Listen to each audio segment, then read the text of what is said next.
ప్రభువైన యేసుక్రీస్తు నామమున వందనాలు తెలియజేస్తా ఉన్నాం. మీ గ్రామాన్ని యేసయ్య ప్రేమించి మమ్మల్ని ఇక్కడికి పంపించారు కనుక మీ అందరికీ క్రిస్మస్ సందర్భముగా భోజనాలు మరియు దుప్పట్లు, చీరలు, పిల్లలకి చెప్పులు, అనేకమైన గిఫ్ట్లు తేవడం జరిగింది కనుక ఇక మధ్యాహ్న కాల సమయంలో మిమ్మల్ని కలవడం చాలా సంతోషకరంగా ఉంది.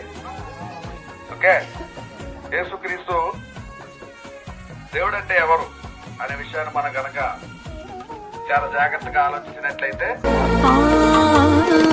కొత్త బట్ట వేయడం కాదు, ఒంటి నిండా బంగారం కాదు, నువ్విచ్చే కానుక కాదు ఓ సోదరి.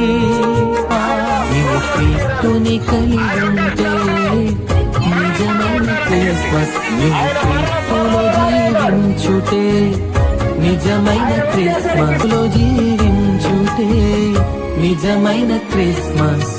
ఓ అన్నో ఓ అక్కో నీకు సంబరమే కదా, ఓ చెల్లో తమ్ముడు నీలో క్రీస్తెక్కడా.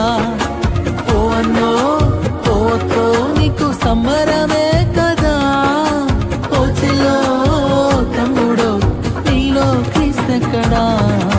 క్రిస్మస్ క్రిస్మస్ అంటున్నా గాని నీలో క్రీస్తెక్కడా. క్రిస్మస్ క్రిస్మస్ అంటున్నావు గాని క్రీస్తుకి చోటెక్కడా. ఇంటిపై స్టార్లు కాదు, రంగులు వేయడం కాదు, ఇల్లు బాగు చేయడం కాదు ఓ తమ్ముడా.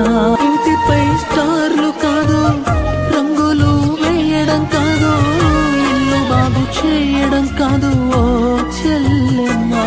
క్రీస్తు ప్రేమను చూపించుటే నిజమైన క్రిస్మస్, క్రీస్తు వార్తను చాటించుటే నిజమైన క్రిస్మస్. క్రిస్మస్ అంటే సంబరం కాదు, ఈ రక్షణ పొందడమే.